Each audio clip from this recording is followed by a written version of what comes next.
Hey, good day to you. This is Todd. I am a regular dude walking in the Word. Hey, today's episode is entitled "Watch Out for the Deceivers," or "Watch Out for the Deceptive." Ha! Sometimes I can't read my own notes. And this is taken from Second. Wow, I really can't read my notes. Not Second Timothy. It's taken from Exodus 7 verses 8 through 13. We will go on and look at 2 Timothy 3 1 through 9 also, because this plays out. You're going to see it's an amazing, the Bible's all tied together, and you're going to see how there's more information in 2 Timothy about what happens right here in Exodus. So Exodus chapter 7,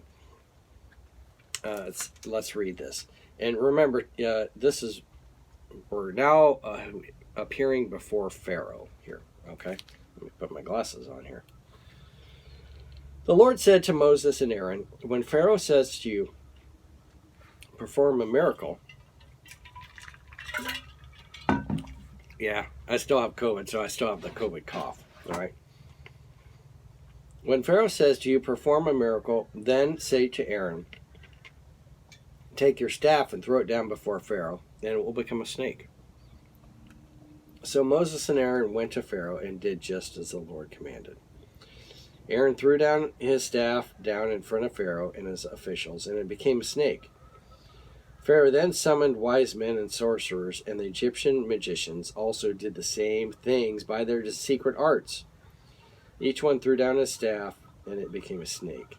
But Aaron's staff swallowed up their staffs. Yet Pharaoh's heart became hard, and he would not listen to them, just as the Lord had said. Okay? That last phrase there, the last verse there, where it says, yet Pharaoh's heart became hard, and he would not listen to them, just as the Lord had said. We had talked about the hard heart yesterday, and that's what's being revealed here, the hard heart. But I want you to look at how the deceivers here. These magicians were deceivers. They had Satan's power to do these works, so it's a satanic thing they're doing, and they can. You're going to see as we go along, they can recreate some of these plagues. Like, why would you want to recreate a plague? But they did. And here they're doing this. Moses throws down or Aaron throws down the staff, becomes a serpent, and then they do the same thing. Okay. Now God allows this to happen. Okay, because ultimately He has the showdown here, and Aaron's staff, which is the snake, swallows up the other ones, showing He has the power over all that stuff. Okay. So, but I wanted you to see that we need to watch out for the deceptive. These guys were doing the same exact thing as Moses and Aaron, but they were deceiving people. All right. Let's turn now to 2 Timothy 3 1 through 9. This gives us more insight into this particular passage. And this is, Paul is writing this to Timothy, talking to him and telling him to be aware of this.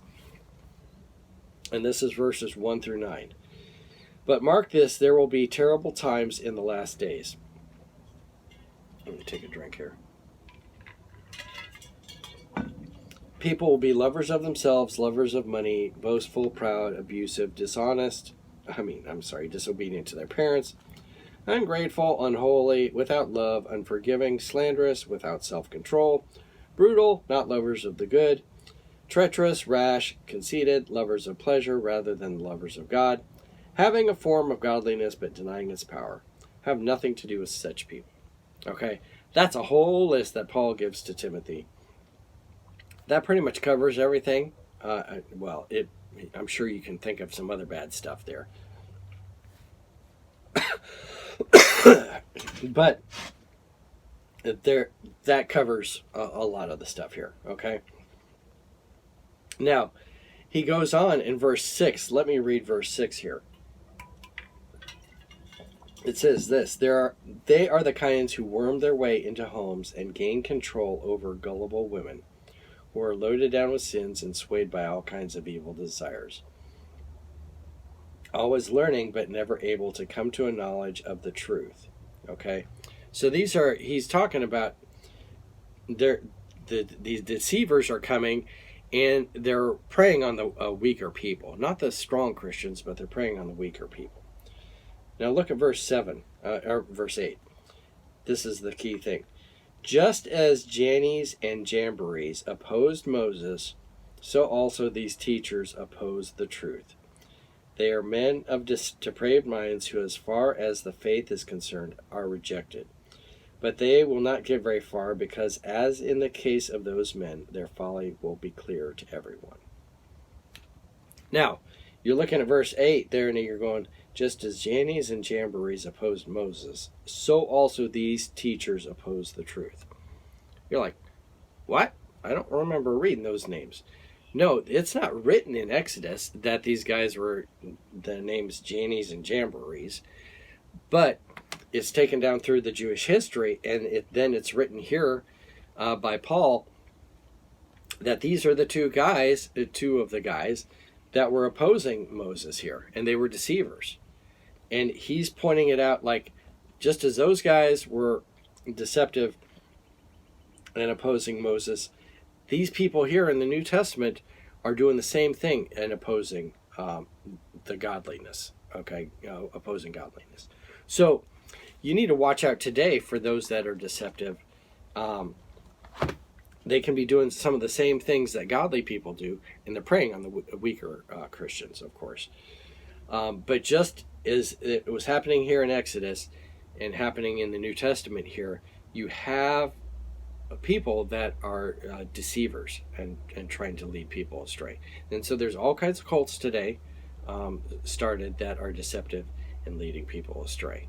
Okay, but if you're following the Word, the Bible, then you shouldn't be led astray, because the deceivers take away from the Bible, but the true Christian follows the Bible.